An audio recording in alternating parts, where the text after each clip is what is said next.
नमस्कार। आज हम महालक्ष्मी व्रत की पूजा विधि एवं कथा जानेंगे। श्री गणेशाय नमः। एक समय धर्मराज युधिष्ठिर भगवान श्री कृष्ण से बोले, हे पुरुषोत्तम, खोए हुए मान सम्मान की पुनः प्राप्ति कराने वाला और पुत्र, आयु, ऐश्वर्य तथा मनवांछित फल को देने वाला कोई एक वृतांत मुझसे कहिए।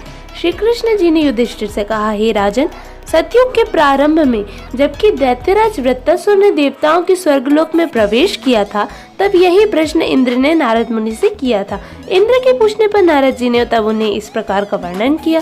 पूर्व काल में पुरंदरपुर नाम का एक अत्यंत रमणीक नगर था। उसकी भूमि रत्नों से युक्त थी और पर्वत भी रत्नों से भरे हुए थे। वहाँ की स्त्रियां मृगलोचना थीं। वह नगर अर्थ, धर्म, काम, मोक्ष इन चारों पुरुषार्थों से युक्त होने के कारण संसार भर में प्रसिद्ध था। उस नगर की कारीगरी पर विश्वकर्मा भी अपना सिर हिलाया करते थे। उस नगर में मंगलसेन नाम का एक राजा राज्य करता था। उसकी दो चिल्ल देवी और चोल देवी नाम की रूपवती रानियां थीं। एक समय राजा मंगलसेन अपनी रानी चोल देवी के साथ मकान के शिखर पर बैठे थे। वहां से उनकी दृष्टि समुद्र के जल से घिरे हुए एक स्थान पर पड़ी। उस जगह को देखकर राजा अति प्रसन्न हुए और अपनी रानी से बोले, हे चांचलाक्षी, मैं उस स्थान पर तुम्हारे लिए परम मनोहर उद्यान बनवाऊंगा। देखना, वह उद्यान इंद्र के नंदनवन को भी लजाने वाला होगा।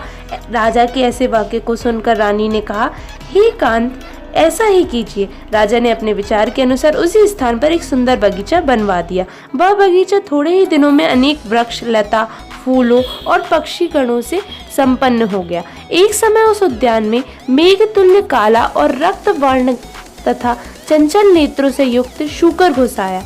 उसने आकर वृक्षों को तोड़ ताड़ डाला, उस उद्यान को चौपट कर दिया। यही नहीं, उस शूकर ने बगीचे के कई रखवालों को भी मार डाला। तब उद्यान के रक्षक उससे भयभीत होकर राजा के पास गए और सब हाल कह सुनाया। अपने परम रम्य उद्यान के उजड़ने की बात सुनकर राजा के नेत्र क्रोध से लाल हो गए। राजा ने अपनी सेना को आज्ञा दी कि शीघ्र ही जाकर उस शूकर को मार डालो। यही नहीं, राजा स्वयं भी अपने एक मतवाली हाथी पर सवार होकर उद्यान की ओर चल पड़े। उनकी सेना पृथ्वी को हिलाती हुई रथों की शीघ्र गति से उत्पन्न पवन एवं पर्वतों को कपा रही थी। शब्दोच्चारण से दिशाओं गूंज रही थी। राजा बोला, यदि किसी सिपाही के बगल से यह शूकर निकल जाएगा तो मैं उस सिपाही का सिर शत्रु की भांति ही काट डालूंगा। राजा के ऐसे वचन सुनकर वह शूकर जिस भाग में राजा स्वयं खड़ा था उसी मार्ग से निकल गया। राजा अपने घोड़े को मारता ही रह गया। राजा लज्जा से प्रेरित होकर उस शूकर का पीछा करते करते सिंह व्याधों से युक्त घोर वन में जा निकला। निदान शूकर से मुठभेड़ हुई और राजा ने अपने बाण से उसे भेद दिया। राजा का बाण लगते ही शूकर अपने अधम शरीर को छोड़कर दिव्य गंधर्व के रूप में आ गया और विमान पर चढ़कर स्वर्ग को जाने लगा। गंधर्व ने राजा से कहा, हे महिपाल, आपका कल्याण हो। आपने मुझे शूकर योनि से छुड़ाया, सो बड़ी कृपा की।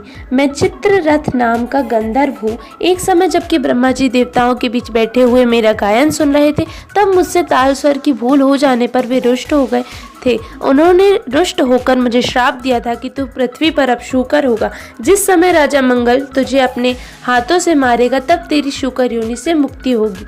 सो आज वह शाप पूरा हुआ। हे राजन, मैं आपके कृत्य से प्रसन्न हुआ। आप भविष्य में महालक्ष्मी व्रत करके सार्वभौम राजा हो जावेंगे, ऐसा मेरा आशीर्वाद है। नारद जी कहने लगे और चित्ररथ गंधर्व राजा मंगल को ऐसा आशीर्वाद देकर अंतर्ध्यान हो गया। राजा ज्यों ही वहां से अपने नगर के लिए चलने को उद्यत हुआ, त्यों ही उसे एक ब्राह्मण दिखाई दिया। राजा ने ब्राह्मण से प्रश्न किया कि हे देव, आप कौन हैं?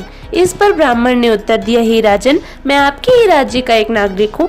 आप इस समय शांत दिखाई देते हैं, कहिए मैं आपकी क्या सेवा कर सकता हूँ? राजा ने तब उस ब्राह्मण से कहा कि वह उसके घोड़े को किसी निकट के जलाशय में पानी पिला लावे। ब्राह्मण ने ऐसा ही किया।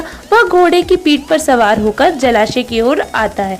बटुक जलाशय के निकट पहुंचकर देखता है कि वहां दिव्य वस्त्र और अलंकार पहने हुए बहुत सी स्त्रियां कोई कथा कह रही हैं। तदंतर वह बटुक भी उन स्त्रियों के पास जाकर अपना परिचय देकर नाना प्रकार के प्रश्न करने लगता है। हे स्त्रियों, आप यहाँ भक्ति भाव से क्या कर रही हैं? इसकी विधि क्या है? इसके करने से क्या फल होता है? इस पर देवियों ने तरस खाकर उस ब्राह्मण से कहा कि आप भी एकाग्रचित होकर कथा सुने। यह श्री महालक्ष्मी जी की पूजा हो रही है और हम जो कथा कह रही हैं वह उन्हीं के व्रत की कथा है। इस व्रत के करने से हर प्रकार की संपत्ति प्राप्त हो सकती है और आपका खोया हुआ यश भी प्राप्त होता है, इसमें कोई संदेह ना करें। इस पर बटुक को उन देवियों ने व्रत का वृतांत कह सुनाया। बटुक ने घोड़े को जल पिलाया और राजा के लिए कमल के पत्ते में जल लेकर वहां से लौट आया। ब्राह्मण ने लौटने पर उसने सारा किस्सा राजा को सुनाया।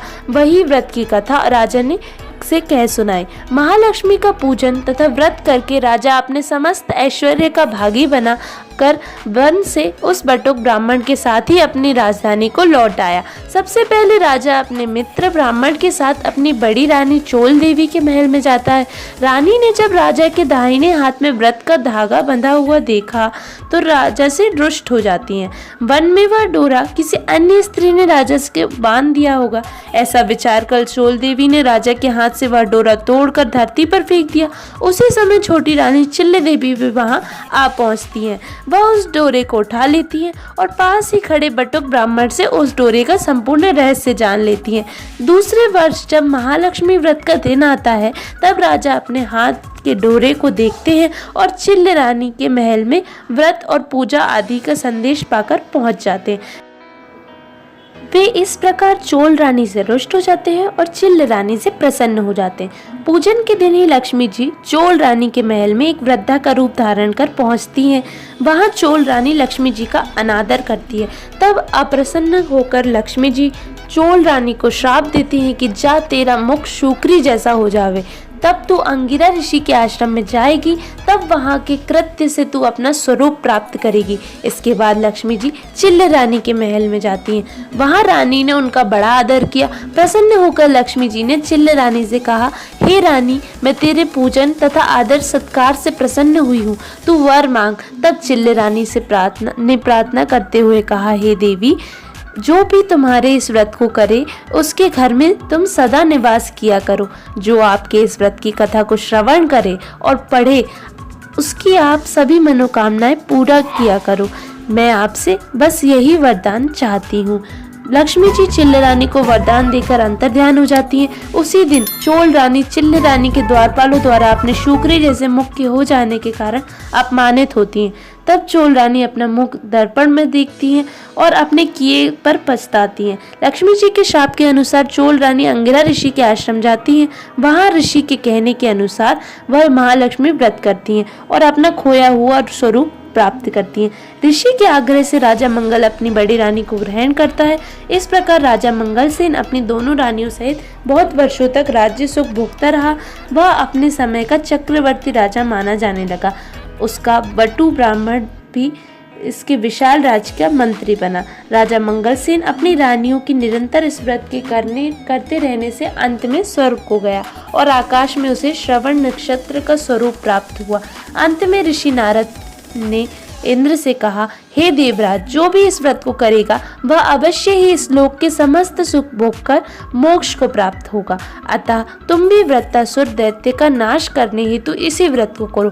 श्री कृष्ण जी ने भी धर्मराज युधिष्ठिर से इस व्रत को करने की सुंदर सलाह दी। व्रत आदि के करने से ही सुख की प्राप्ति होती है, ऐसा शास्त्रों का प्रमाण है, इसमें कोई संदेह नहीं है। यही थी व्रत की कथा। अब हम धागे पर 16 गांठें बांधकर उसकी पूजा करेंगे।